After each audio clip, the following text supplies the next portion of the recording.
ഇപ്പൊ ജോണും നമ്മുടെ ഹീറോയും അതുപോലെ തന്നെ വേറെ രണ്ട് കൊള്ളക്കാരും കൂടിയിട്ട് വേഷമൊക്കെ മാറിയിട്ട് ജമൈക്കൻ പോർട്ടിൽ എത്തിയിട്ടുണ്ട്. ഇപ്പൊ ജോൺ പറയാണ് ഈ ഒരു കളിക്ക് ഞാനില്ല, നിങ്ങൾ തന്നെ പോയിട്ട് വാന്ന് പറഞ്ഞിട്ട് ജോൺ ഇപ്പൊ പേടിച്ച് തിരിച്ച് കപ്പലിലേക്ക് തന്നെ പോവാണ്. നമ്മുടെ ഹീറോയിന്റെ ടീമില് ഒരു ചെറിയ പയ്യനുണ്ടായിരുന്നു. ഇവിടുത്തെ ജയിലിന്റെ ഉള്ളില് ലാറ്റൻ അറിയുന്ന ഒരു ഡോക്ടർ ഉണ്ടെന്ന് ഞാൻ കേട്ടിട്ടുണ്ട് എന്നൊക്കെ പറഞ്ഞിട്ട് നമ്മുടെ ഹീറോയിനെ കൂട്ടിയിട്ട് ഇപ്പൊ ജയിലിന്റെ ഉള്ളിലേക്ക് പോവാണ്. അവിടെ എത്തിക്കഴിഞ്ഞപ്പോ നമ്മുടെ വില്യത്തിനെ ചൂണ്ടിക്കാണിച്ചിട്ട് പറയാണ് അതാണ് ഞാൻ പറഞ്ഞ ഡോക്ടർ, അയാൾക്ക് ലാറ്റൻ അറിയാന്ന് പറഞ്ഞിട്ട് ഇപ്പൊ വില്യമിനെ ഹീറോയിനെ കാണിച്ചു കൊടുക്കുന്നുണ്ട്. ഹീറോയിനാണെന്നുണ്ടെങ്കിൽ നേരെ വില്യമിന്റെ അടുത്ത് പോയിട്ട് നിനക്ക് ലാറ്റൻ അറിയോന്ന് ചോദിക്കുന്നുണ്ട്.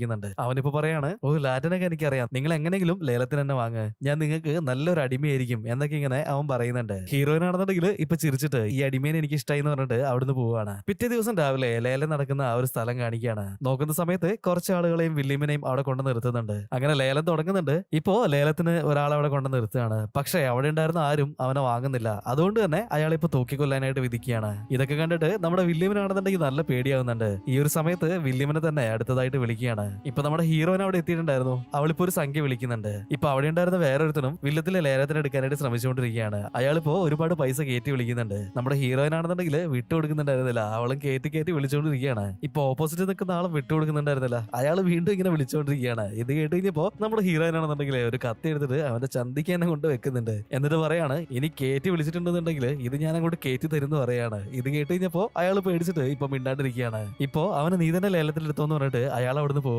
അങ്ങനെ ആ ഒരു ലേലത്തില് നമ്മുടെ ഹീറോയിൻ തന്നെ ജയിക്കുകയാണ്. അങ്ങനെ ഗ്ലാസ് പോളും ഹീറോയിനും കൂടി കൂട്ടിയിട്ട് നമ്മുടെ വില്യത്തിനെ അവിടുന്ന് കൂട്ടിക്കൊണ്ട് പോവാണ്. എന്നാൽ ഇതേ സമയത്ത് തന്നെ അവിടെ നിൽക്കുന്നുണ്ടായിരുന്ന ഒരു മിലിറ്ററിക്കാരൻ നമ്മുടെ ഹീറോയിനെ മനസ്സിലാവുന്നുണ്ട്. അവിടെ ഉണ്ടായിരുന്ന ഒരു നോട്ടീസ് ബോർഡിൽ വാണ്ടഡ് ലിസ്റ്റ് ആയിട്ട് അവളുടെ ഫോട്ടോ അവിടെ വെച്ചിട്ടുണ്ടായിരുന്നു. ഇപ്പൊ അയാൾ അകത്തേക്ക് പോയിട്ട് ഒരുപാട് പട്ടാളക്കാരെ കൂട്ടിയിട്ട് അങ്ങോട്ടേക്ക് വരുന്നുണ്ട്. ഇത് കണ്ടിട്ട് നമ്മുടെ ഗ്ലാസ് പോളിനെയും ആ ഒരു പയ്യനെ കൂട്ടിയിട്ട് നിങ്ങൾ നേരെ സേഫ് ആയിട്ട് കപ്പലിലേക്ക് പോയിക്കോ, വില്യമിനെ ഞാൻ സേഫ് ആയിട്ട് കപ്പലിലേക്ക് കൂട്ടിക്കൊണ്ടുവരാന്ന് പറഞ്ഞിട്ട് ഇപ്പൊ അവരെ പറഞ്ഞു വിടുന്നുണ്ട്. എന്നിട്ട് ഇവർ വേറൊരു വഴിക്ക് പോവാണ്. ഇവരുടെ മുന്നിലേക്ക് വന്നിട്ടില്ല ഒരു പട്ടാളക്കാരന് നമ്മുടെ ഹീറോയിൻ നല്ല പെട കൊടുക്കുന്നുണ്ട്.